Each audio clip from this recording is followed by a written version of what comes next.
Good morning.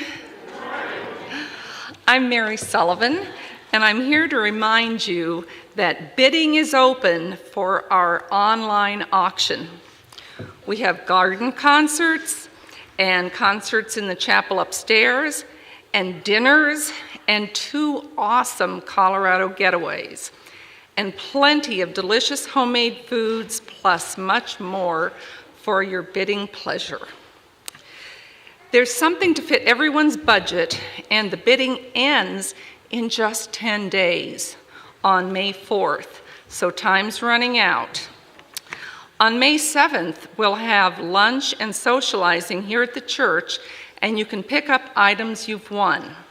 Stop at the auction table on your way out today to get more info and let us know if you can join us on May 7th. Also, please note the correct auction website link can be found in this week's first announce, correcting an error in previous weeks. We will also be handing out the correct website on these small pieces of paper on the auction table. We sincerely apologize for any inconvenience in trying to use the incorrect link. And get those beds in. Thank you so much.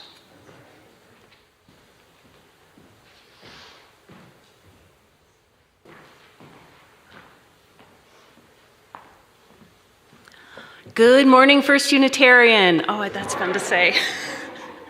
My name is Stephanie Walton, and I'm a member of the Climate Justice Circle here at First Unitarian. We are thrilled to bring you this morning's service as a couple days belated celebration of Earth Day. I wanted to share just a couple of pieces of information about the Climate Justice Circle. We formed and began meeting about a year and a half ago, give or take.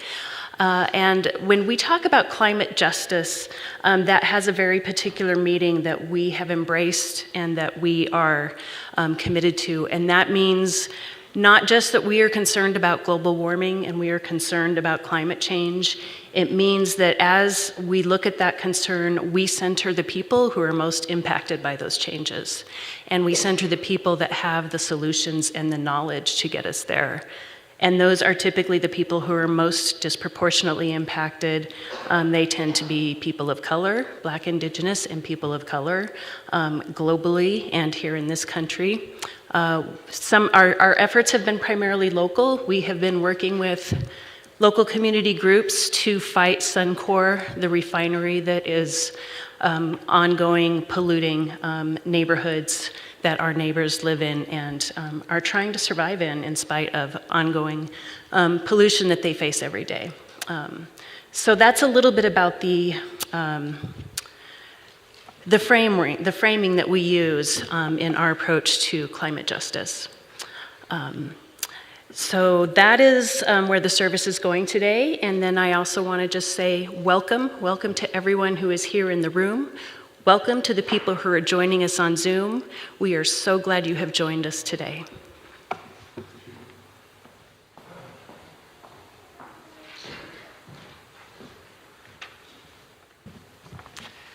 Thank you, Stephanie, for your constant leadership. This is the land acknowledgement for FUSD. First Unitarian Society of Denver acknowledges that this land, where we feel at home, has been the traditional territory and ancestral homeland of Indigenous peoples reaching back many thousands of years. We acknowledge specifically the Hino-No-Weno, the Arapaho people, and the Tsitsistas, Cheyenne people, who were pushed here from the Great Lakes region before being pushed out again by westward expansion of the United States.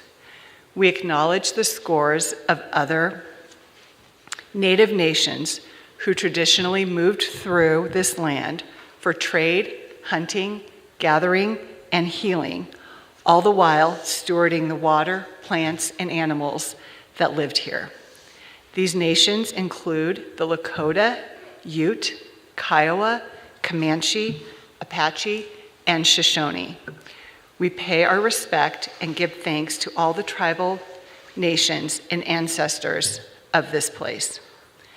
In recognizing the ties between these nations and their traditional homelands, we acknowledge the painful history of genocide and forced removal of people from territory that was theirs by tradition and unceded treaty right.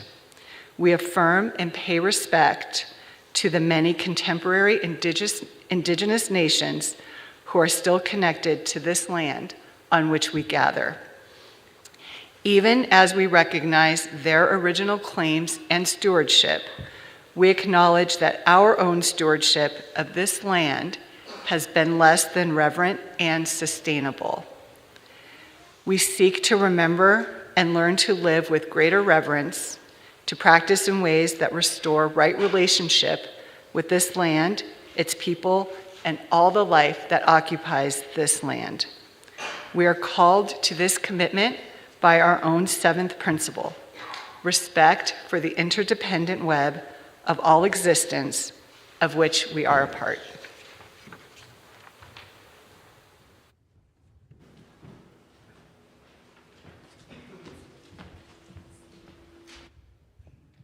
Good morning. Join me in singing the welcome song, please. But whoever you are and wherever you are welcome here. The song is for you.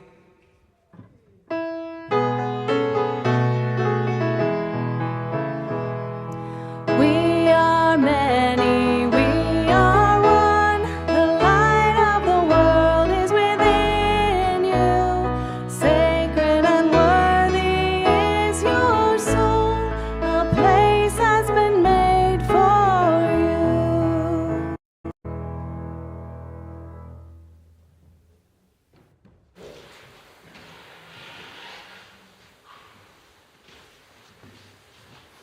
Good morning, everyone.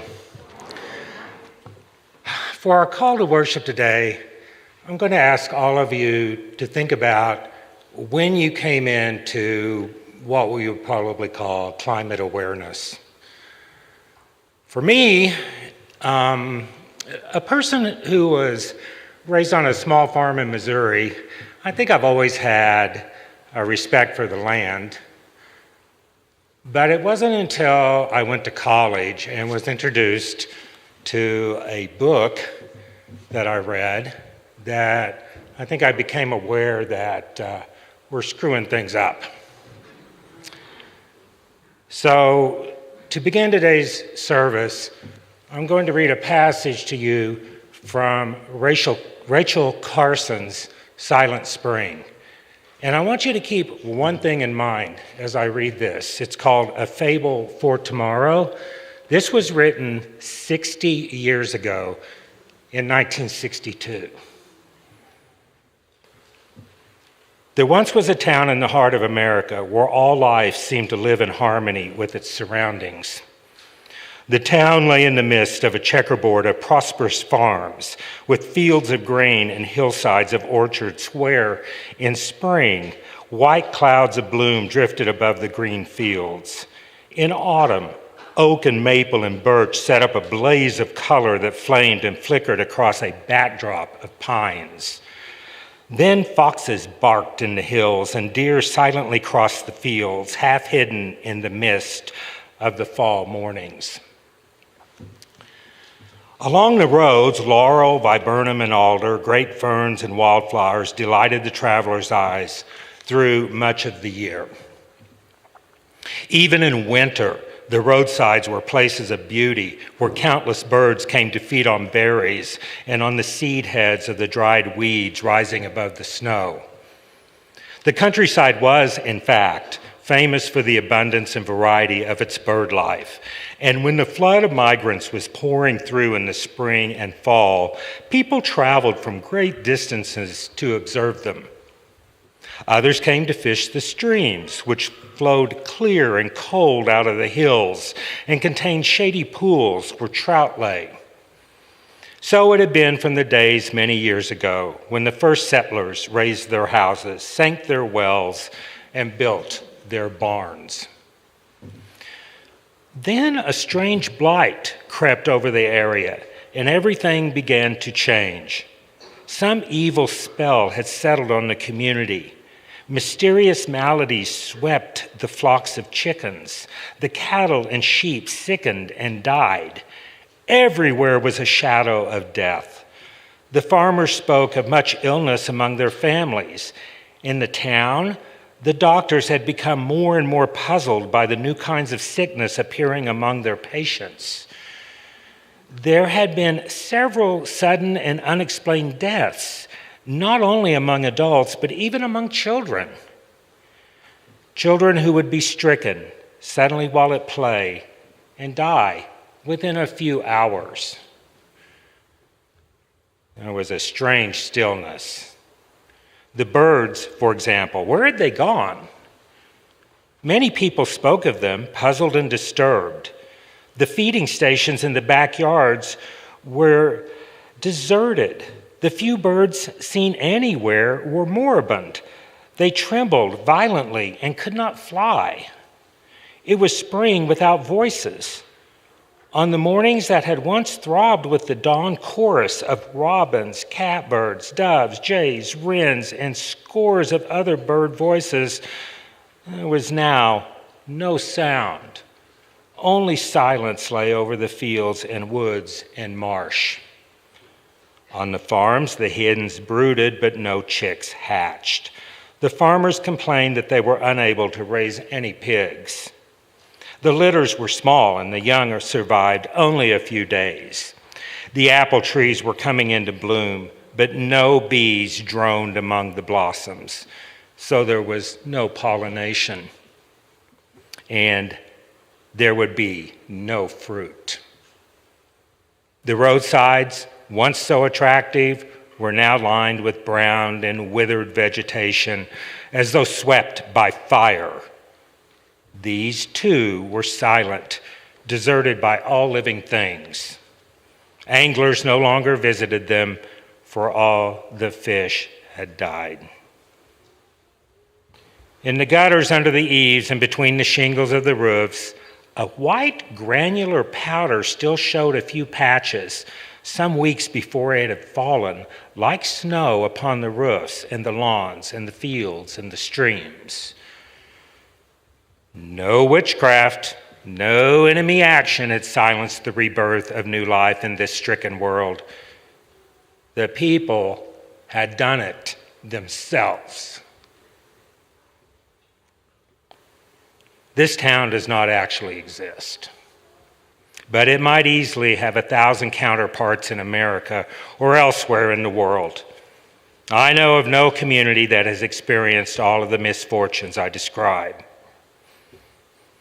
Yet, every one of these disasters has actually happened somewhere, and many real communities have already suffered a substantial number of them.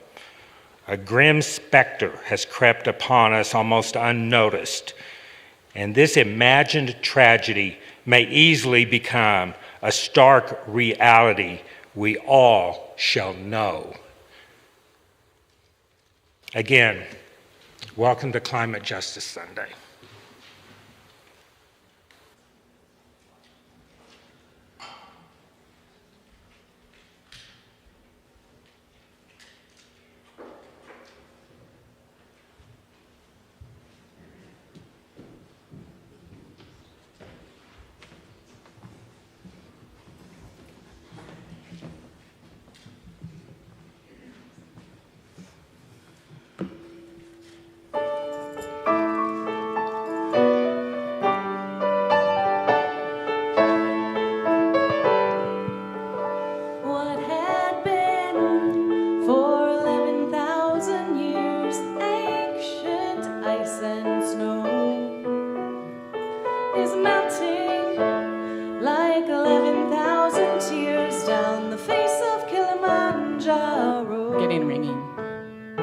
Where time itself is frozen, suspended in the air.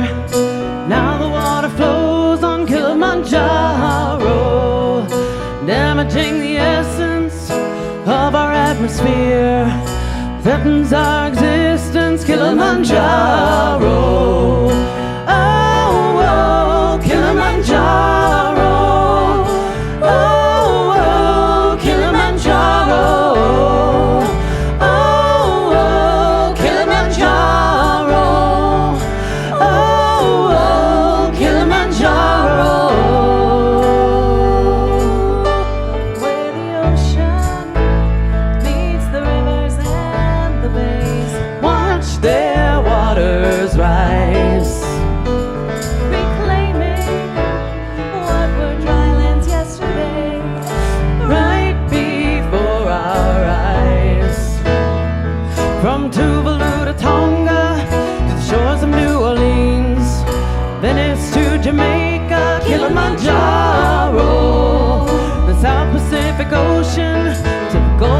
Mexico, flooding from the tears of Kilimanjaro. Oh, oh, Kilimanjaro. Oh, oh, Kilimanjaro. Oh, oh, Kilimanjaro. Oh, oh, Kilimanjaro.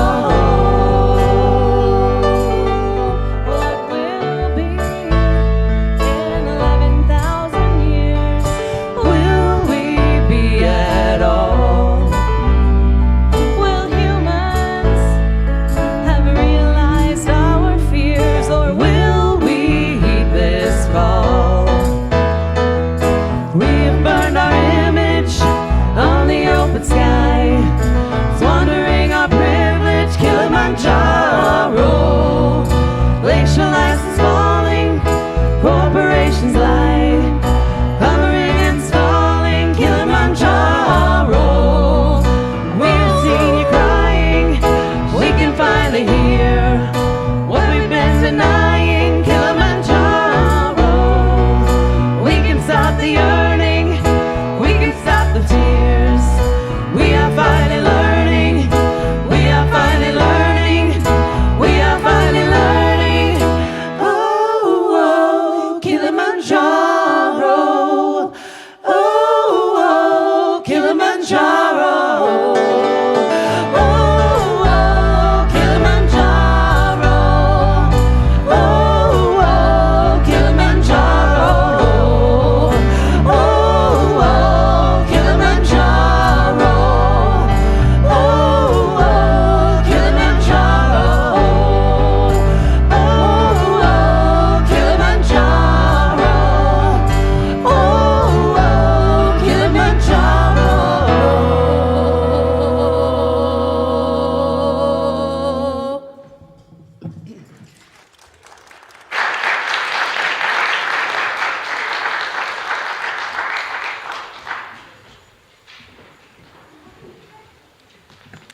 So that certainly had me in my body. Anybody else?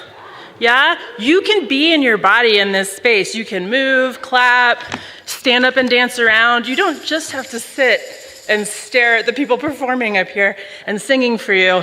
I was sitting over there and I move all the time, so permission granted, all right? Good morning. Today is Earth Day, and I wore my favorite Earth jewelry, and I'm feeling pretty grateful today, and I'm gonna invite us to be grateful and breathe with each other a little bit. So I brought one of these. You ever seen one of these? Ooh, right? So, we're gonna do some breathing with the earth. So if you wanna stand up, if you're willing and able, just stand up. We're gonna try to get us into our bodies a little bit today. And I'm gonna use this. When I pull it out, you're gonna take a deep breath in, and then go ahead and let it go. Awesome. You're so fun to play with. Ready? Breathe. All right, one more. And then go ahead and settle into your seats as you exhale. Good job. All right, so today we're saying thank you to the earth with a book full of gorgeous pictures that Lena has in her hands. If you want to see those pictures, if you're young or young at heart, because all of us are children of Mama Earth, if you have poor eyesight, if you are fidgety or curious, come on up so that you can see these pictures because they're very, very pretty. We are saying thank you as a whole group today as I read this book, which is a love letter to the earth. So when Matt holds up the sign, we're going to say thank you together. Let's practice. Thank you. Gorgeous, pretty good. You can put a little more into it. Ready? Thank you. Ooh, yeah, I feel that. That was good. So take another deep breath. And we're gonna begin. So Lena's got the books, and I'm gonna stay up here and read so you can hear me. A love letter to our planet. Thank you, Earth. Thank you. By April Pulley Sayer. Dear Earth. Thank you. For water and those that float, for slippery seaweed and stone. Thank you. for mountains and minerals that strengthen bill and bone.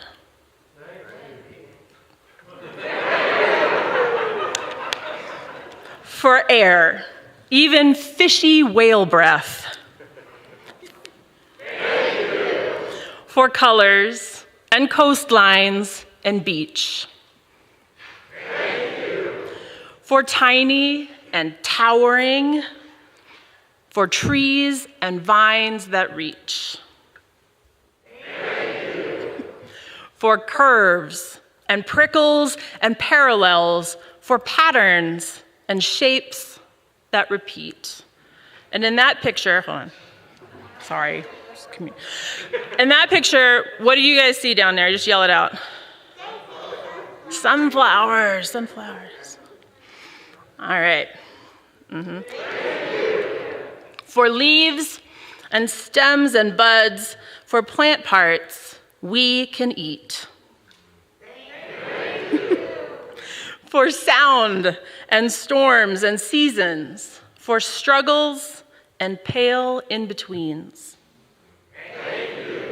For rays and radials and overlapping greens. For jumbles, ingredients for soil and bright new growth in the spring. For those that crawl, and we're gonna name the things on this page. So what is the first thing? Yell it out down there, what do you see? Oh, the other page. What is that? A crab. And then I say, yes, all. What do you see? Caterpillar. All, what do you see? Ants. All, what do you see? A spider. Even those that sting, what do you see? Bees.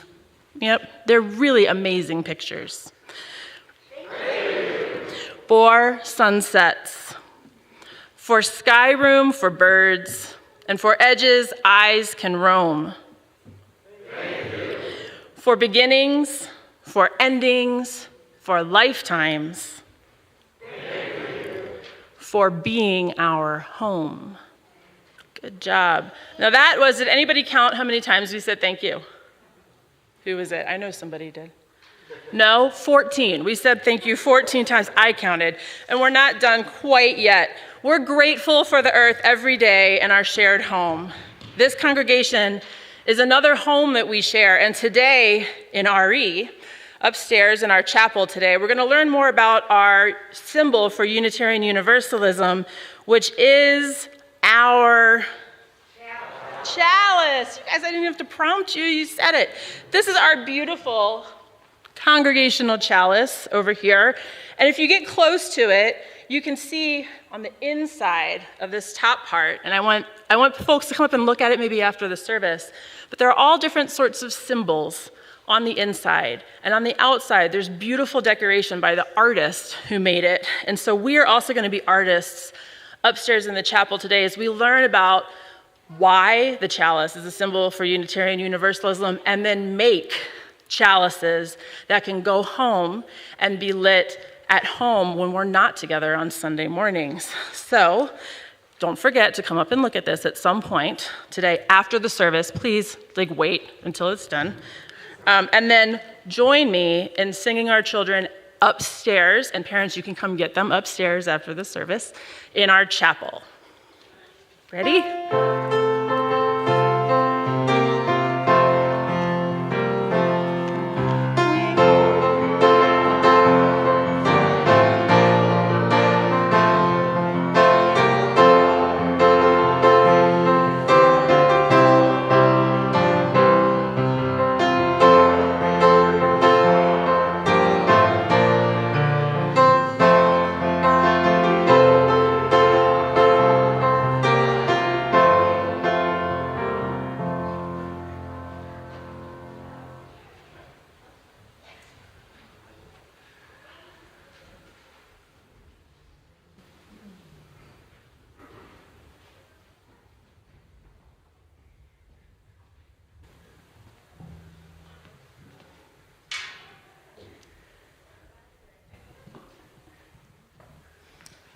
Please rise and join us in singing Blue Boat Home, our hymn for today.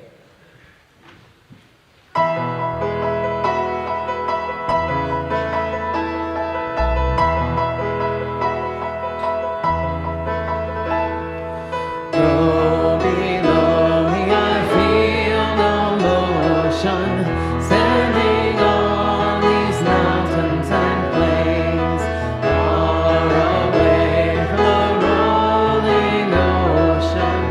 Still my dry land heart can say, I've been sailing all my life now, never harbor or port have I known. The wide universe is the ocean I travel, and the earth is my blue boat home.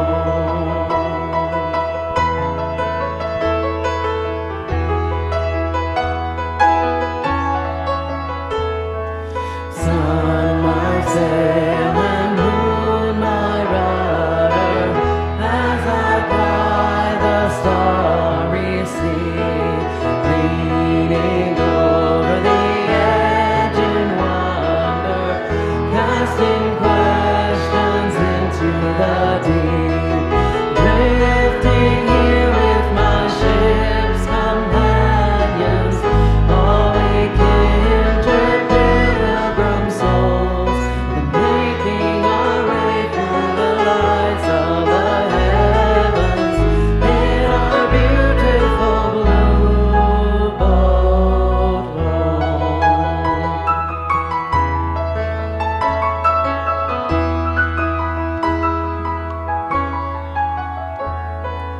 I give thanks to the waves upholding me, and the great winds urging me on. Breathe the infinite sea before me, sing the sky my sailor song. I was born upon the fathoms, never honor or port have I known. The wide universe is the ocean I travel, and the earth is my blue boat home.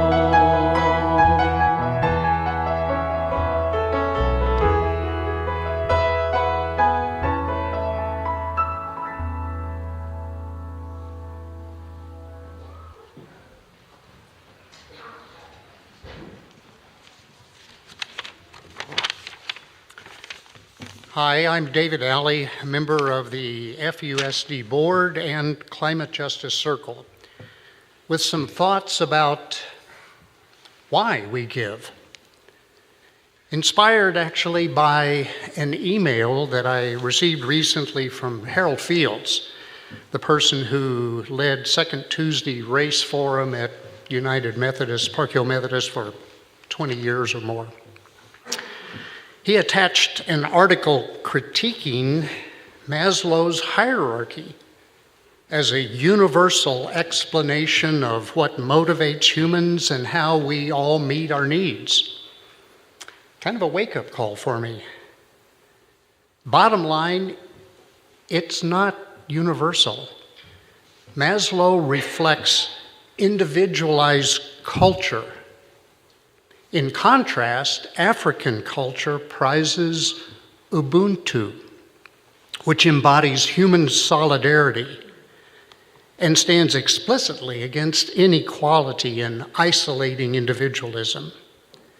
Within Ubuntu, all interactions are oriented toward common ground, community, family, birth relationships, and relations to the physical land, the earth. Instead of me, my money, what I take, what I own, it's about we, our community, what we do with and for each other, harmony with nature. So our offering this week can be a time to think about what motivates us, how we meet our needs as a church committed to relationships with each other, our community, and the earth. Please give generously for the work of our church. We have a basket outside the sanctuary, and people can donate online through the Breeze app at tiny.cc/FUSD-give. And now, let's face the music. What are we going to do?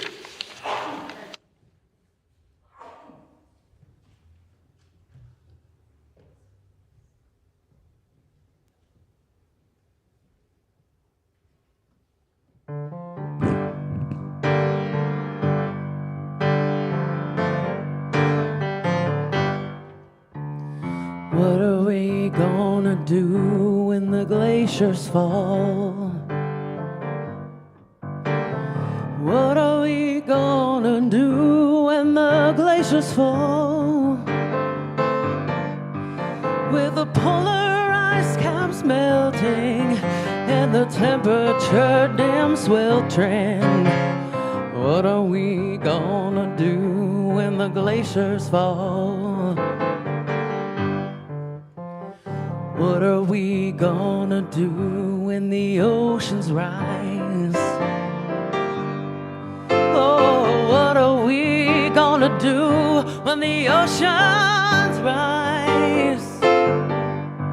With our planet getting hotter and our cities underwater, what are we gonna do when the oceans rise? What are we gonna do when the insects die? Yeah, what are we gonna do when the insects die? Without their pollination, we'll be facing mass starvation. Oh, what are we gonna do when the insects die?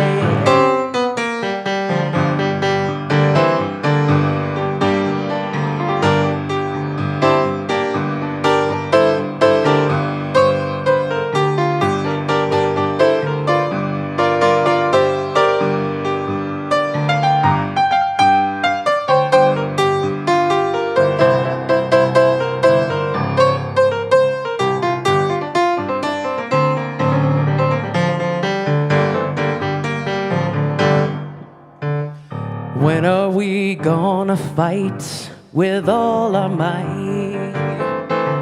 Yeah, oh, when are we gonna fight with all our might?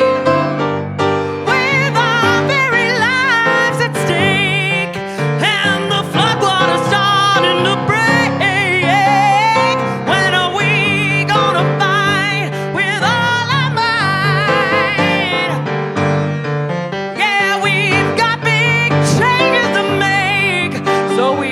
Better stay awake. When are we gonna fight with all our might? Yeah, when are we gonna fight with all our might?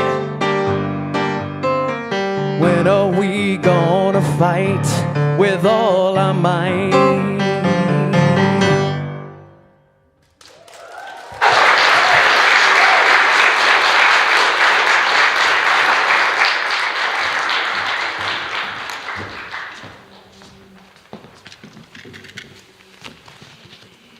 Good morning, First Unitarian. This moment set aside for a prayer is an invitation to be calm and centered. Even though you might not think you deserve it, or don't have the time, even though you have other things on your mind. go ahead. You're among friends. You have nothing to lose. This moment is an invitation to bring together your beautiful mind and all those other parts of you, no less valuable, no less worthy, those other parts of you that reach out, hunger for connection and wisdom and love. Touch those other parts of you if you can. Honor that imaginal energy within you. Give that part of you a little room, a little space to breathe, a little light from this beautiful spring day.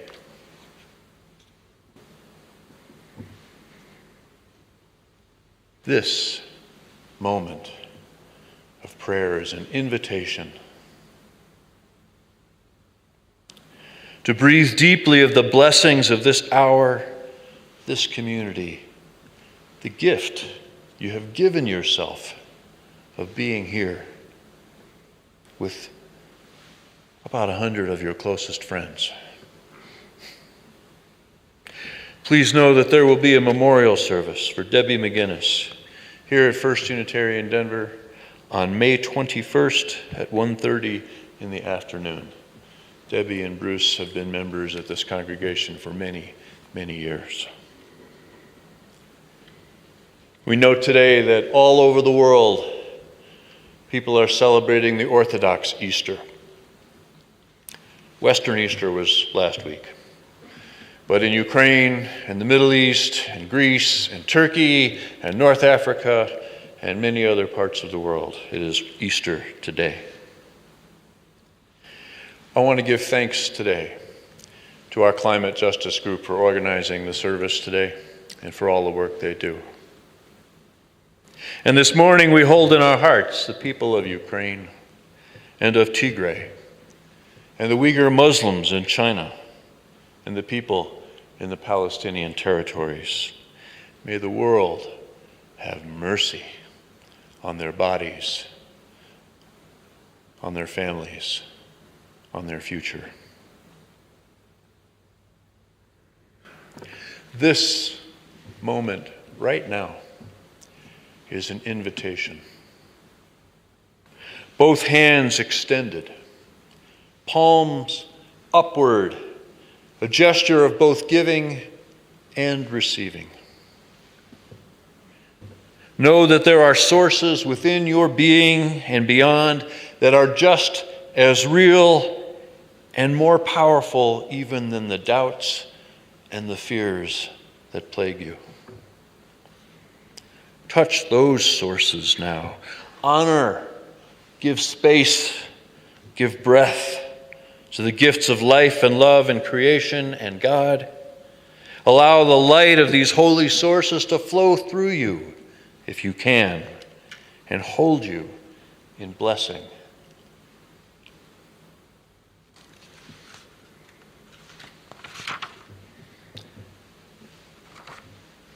Let us accept this invitation with a silent or a spoken yes, and hold that word in our minds and in our beings. Yes to blessing. Yes to wholeness. Yes to light.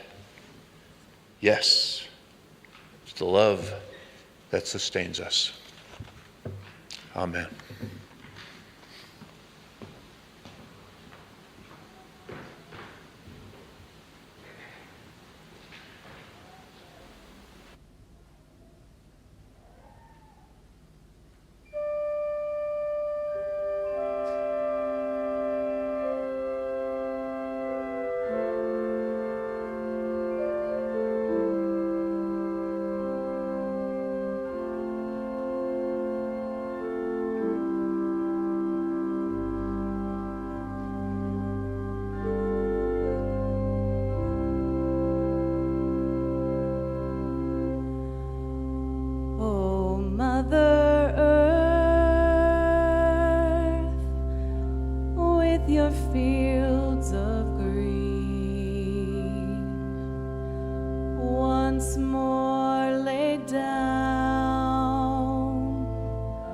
by the hungry hand. How long can you give and not receive, and feed this world ruled by greed?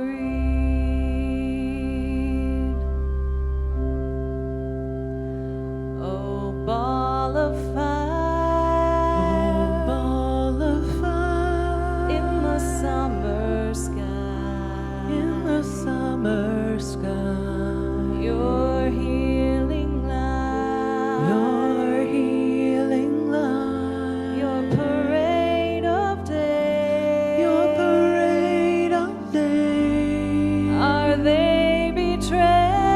Are they betrayed By the man of power, by the men of power who hold this who world hold this world in their changing hands?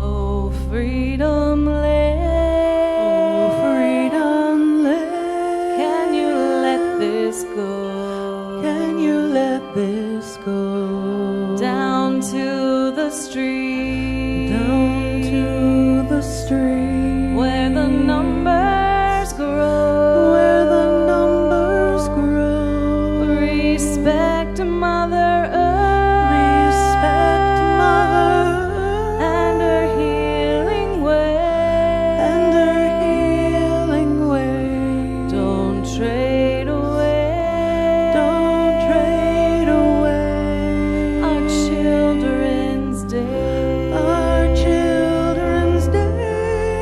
respect Mother Earth, Respect Mother Earth and her healing way, and her healing way. don't trade away, Don't trade away our Children's Day.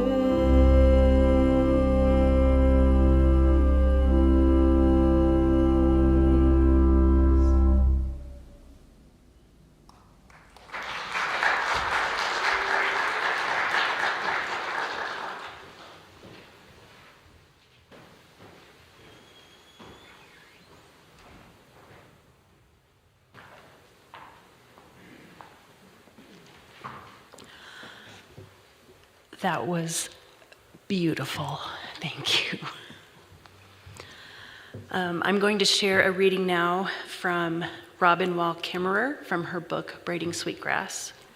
For those of you who are not familiar, she describes herself, see, this is why I brought these. She describes herself as a mother, scientist, decorated professor, and an enrolled member of the Citizen Potawatomi Nation.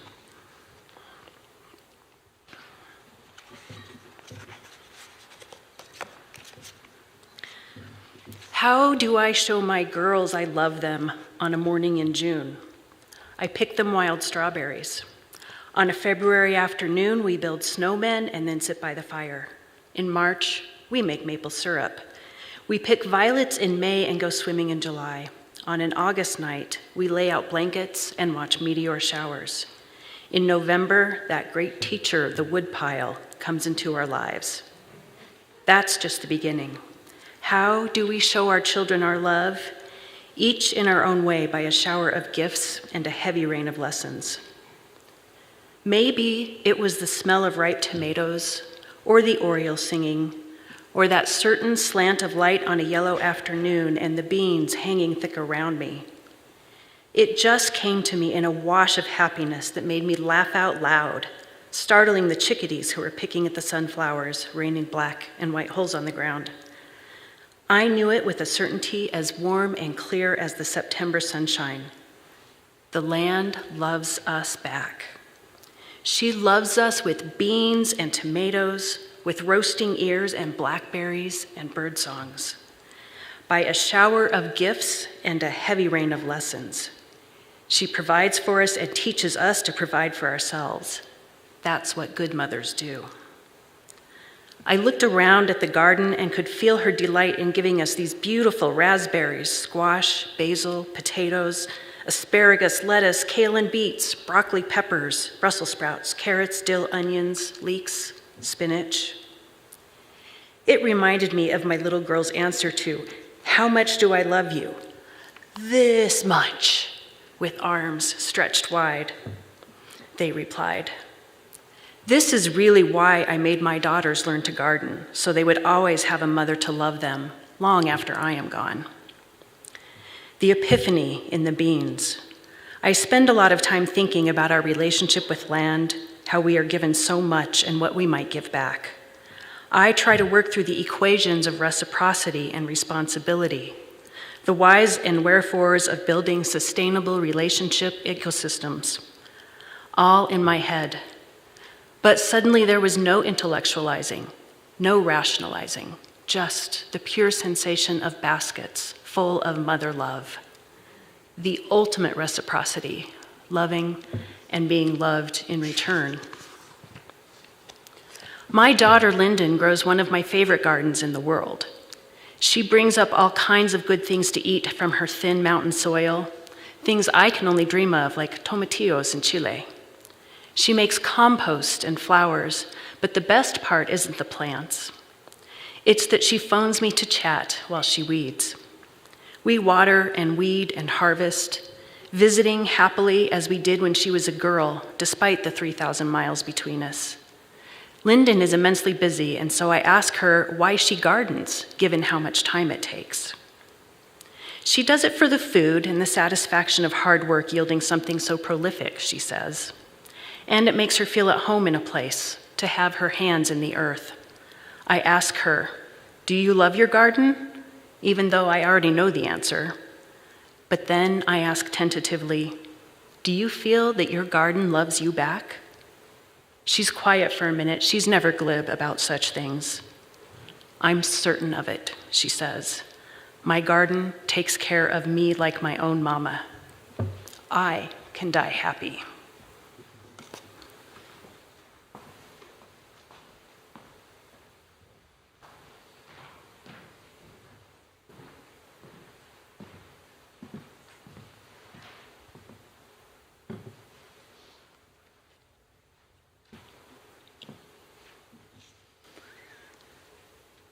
Hello. So, to start, I believe I should place myself in context. My name is Erin Overturf, but my friends call me Rin. I'm a member here at FUSD. I'm a Buddhist, I'm a mother, and I make surprisingly good gumbo for someone from South Dakota.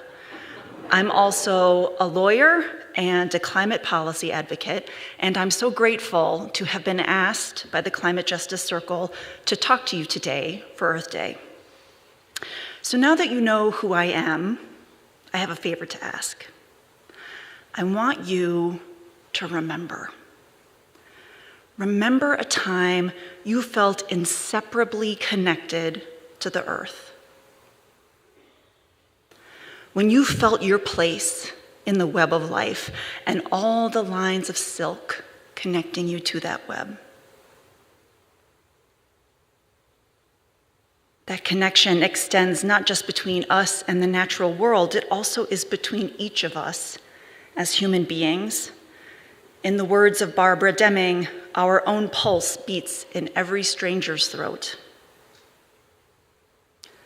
How lucky we are, right?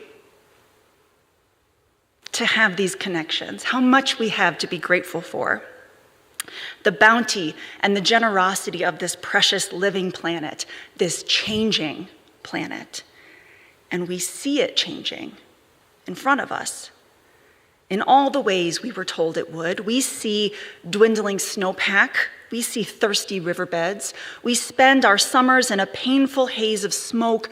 We watch flames rip through the land, through our neighbors' homes, in the depths of December. We knew this was coming, of course. I'm 41 years old, and I remember hearing about climate change when I was a child. For decades, we've heard the warnings that our continued combustion of fossil fuels was adding dangerous greenhouse gases to the atmosphere, and that those gases would trap the sun's heat, gradually increasing temperatures and disrupting our climate systems. We've heard the risks: flooding, sea level rise, drought, wildfires, crop failures, disease, conflict. And now, with an urgency that can no longer be ignored, we see them. It's here. We've done things that cannot be reversed. We can slow it down. We can limit the growth of the problem, but we have to act fast, because the longer we wait to fix it, the worse we allow the problem to get. When you think about climate change, when you think about environmental degradation, how does it make you feel?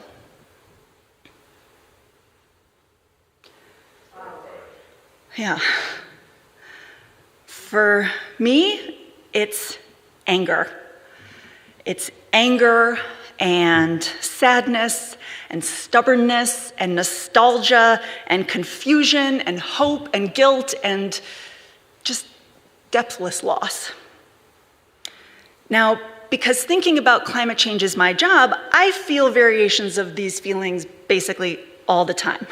When you look climate change right in the eye, when you steel yourself and you actually open up the Intergovernmental Panel on Climate Change, the IPCC reports, and you read the science, it is harrowing. It's overwhelming. And it's overwhelming in its unfairness.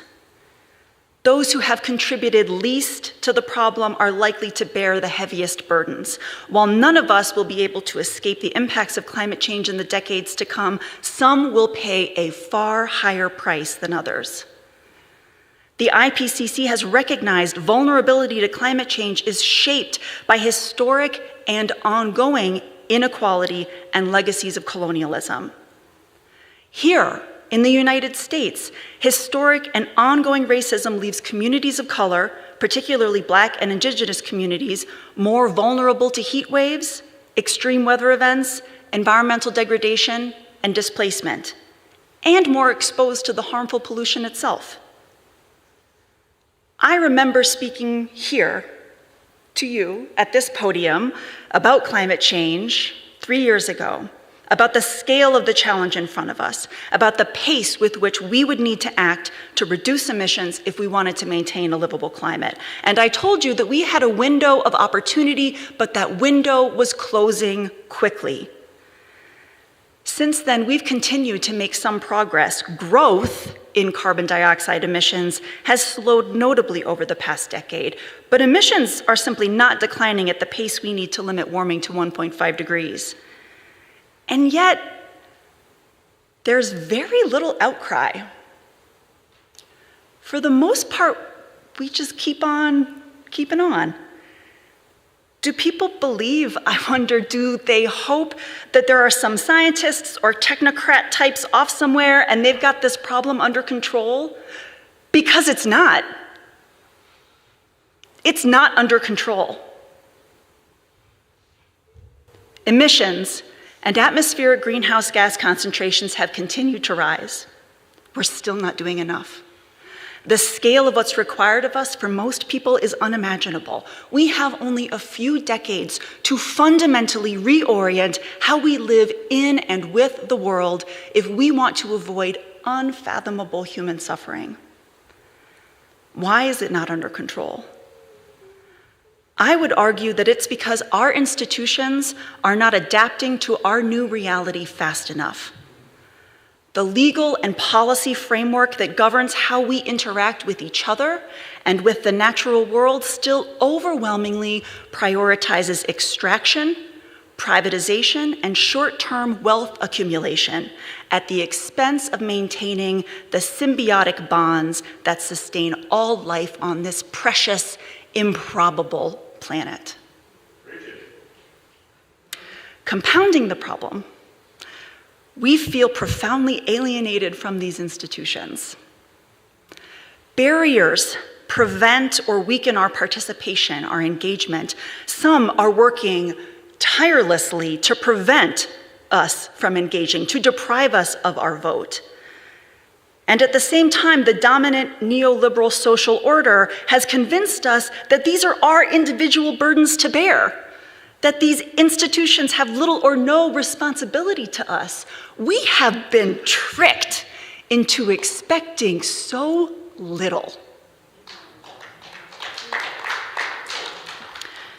In the face of these challenges, it's tempting to slink into the comfort of nihilism, to disengage. And when I feel this way, because I do, I am human, I remember Rebecca Solnit's statement that hope locates itself in the premises that we don't know what will happen. And in the spaciousness of that uncertainty is room to act. The future is not a foregone conclusion. We shape the future. We write the future with every choice we make. There are two powerful, intertwined antidotes to climate despair: community and action. So first, let's talk about community. By this, of course, I mean the bonds we share with each other, the care we show to other people, how we tend to one another in the aftermath of a fire, how we shelter those displaced by a storm, how we check in on a neighbor in a life-threatening heat wave. But that's not all I mean. I also mean relocating ourselves within a broader community of social systems. Buddhist scholar Joanna Macy describes the interrelated nature of individuals and institutions. She states, the institutions of our society co-arise with us. As collective forms of our ignorance, fears, and greed, they acquire their own momentum, enlist our widespread collusion, depend on our mutual consent. In other words, institutions shape our lives, and we, in turn, shape those institutions through our ongoing participation. So we situate ourselves both in the community of our personal relationships and also in the community of these larger social systems. But we also exist in the expansive community of life on Earth, part of that interconnected web. John Seed, a rainforest protector in Australia, was asked how he dealt with the despair inherent in his work to protect the Earth's remaining rainforests. And he responded, "I try to remember that it's not me, John Seed, trying to protect the rainforest. Rather, I am part of the rainforest protecting itself. I am the part that has recently emerged into human thinking. We are nature. And when we protect this living world, we are nature protecting itself." The climate crisis requires us to strengthen all three types of relationships. The stronger our connections to each other, to our social institutions, and to the rest of the living world, the better equipped we will be to solve this crisis, ease the pain it's causing today, and prepare future generations for the world they will inherit. Now let's turn to action. Sometimes, when confronted with the problem of climate change, we focus on alleviating our own emotional discomfort, which, as we discussed earlier, there can be a lot of. When faced with the moral complexity of living within our economically interconnected global society, some focus on how can I make myself as pure as possible to soothe those feelings of guilt. Now, personal action has its place, absolutely, particularly for those of us living carbon-intensive lifestyles within the United States, those of us who enjoy so many of the benefits of an emissions-intensive economy. But your individual consumer choices cannot solve this problem. Your purity alone will not stop the seas from rising. Dr. Ibram X. Kendi has insightfully observed how our movements for social change are too often focused on persuasion, or even less effectively, focused on soothing our own personal feelings, and that is why we're failing. Dr. Kendi speaks most often in the context of movements to dismantle racism, but his insights are equally applicable to the fight for climate justice. In fact, I would argue the climate crisis and racism share common, intertwined roots. Dr. Kendi states a protest is organizing people for a prolonged campaign that forces racist power to change a policy. A demonstration, on the other hand, is mobilizing people momentarily to publicize a problem. And unless power cannot economically or politically or professionally afford bad press, power typically ignores demonstrations. And today, the climate movement is being largely ignored. It's a depressing truism among climate advocates that we have many of the technologies and tools we need to reduce emissions significantly. We just lack the political will to implement them. That's a power problem. For decades, we've oriented under the assumption that if we just got the right data, if we just got the right messaging, then surely our leaders would do the right thing. But as atmospheric scientist Ken Calderia recently observed, our inability to act at the scale the science demands is not about an information deficit, it's about power relations and people wanting to keep economic and political power. At its core, the problem of climate change, like the problem of white supremacy, like the problem of economic inequality, is a problem of power. It is a need for what the Reverend Dr. Martin Luther King called a confrontation of the forces of power demanding change and the forces of power dedicated to preserving the status quo. Because power, properly understood, is nothing but the ability to achieve purpose. It is the strength required to bring about social, political, and economic change. Dr. King draws the analogy that power is the ability of a group of workers joining together as a union to make one of the most powerful companies in the world say yes when it wants to say no. That's power. We must organize and act to build power. Power to protect the places and the people we love, as well as the tendrils of symbiosis that tie them all together. The word soliphilia captures this responsibility. It means love for the totality of our place relationships and a willingness to accept the political responsibility for protecting and conserving them at all scales, to show up in solidarity for each other, for all of life. To address climate change, to advance equity, to preserve our home, we must build soliphilic power that is unflinchingly focused on changing policy and changing institutions. This existing extractive world is not an inevitability. It is the result of policy choices. Symbolic victories, glossy Earth Day advertisements, grand promises, they mean nothing unless we are reducing emissions and protecting the health of both people and the very web of life itself. How do we do this? The ways in which we can build soliphilic power are as unique as each and every one of us, because we all have something that can be used in service of protecting the web of life. For me, It's legal training and a knowledge of the energy system. But what do you have?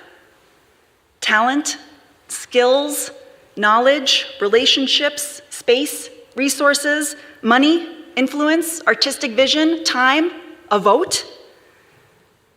There's a place for everyone in this work, and the work is happening everywhere. You are alive. I am alive.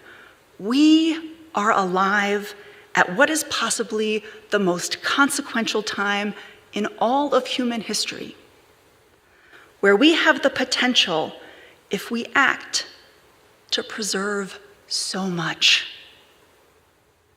Let it be so.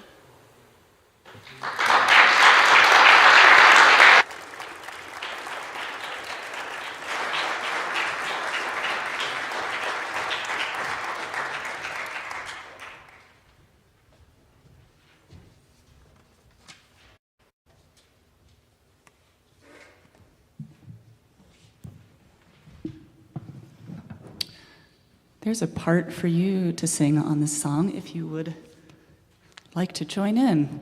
On our chorus, there's a call and response. So I'm just going to share those words with you right now. We're going to hope with our hands. Hope with our hands. Go ahead and say it after me. Hope with our hands.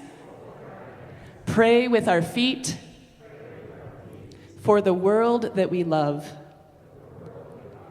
for the world that we need. So feel free to join in on the chorus if you'd like.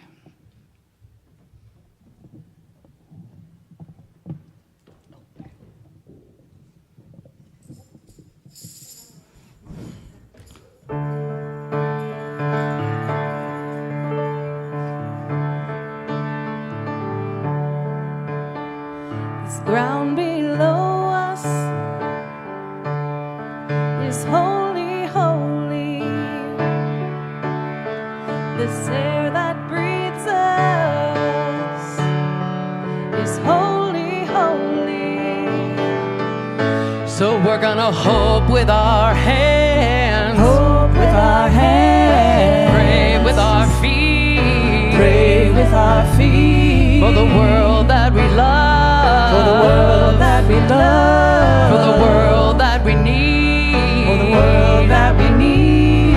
This bush is burning. This water's rising.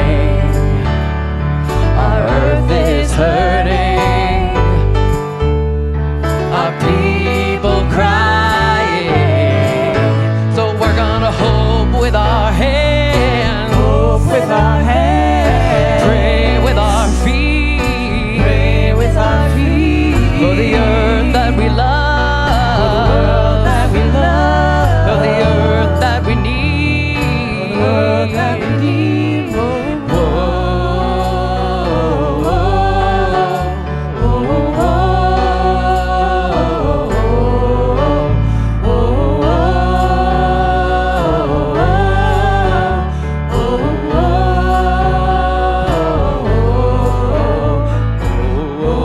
With our hands, pray with our feet, for the world that we love, for the world that we need. Hope with our hands, pray with our feet, for the world that we love, for the world that we need. Hope with our hands, pray with our feet, for the world that we love, for the world that we need. Hope with our hands, pray with our feet, for the world that we love, for the world that we need.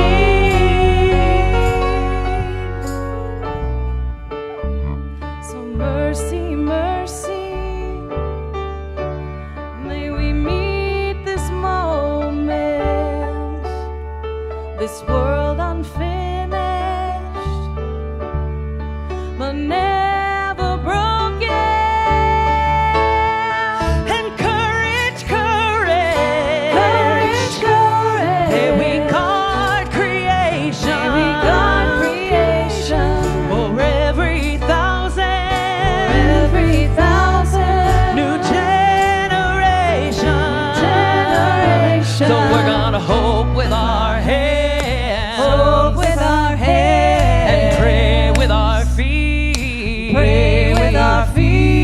the world that we love, for the world that we love, for the world that we need, for the world that we need. We're gonna hope with our hands, Hope with our hands, and pray with our feet, pray with our feet, for the world that we love, for the world that we love, for the world that we need, world that we need, for the world that we love, world that we love, for the world that we for the need. world that we need. Thank you. Please rise in body or spirit and join us in singing our closing affirmation. At the end, please remain standing for our benediction.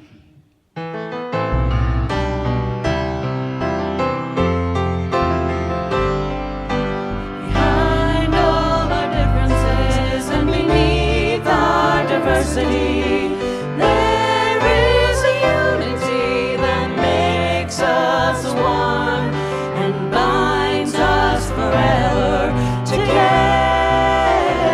throughout all time, through life and death, and the space between the stars, throughout all time, through life and death, and the space between the stars.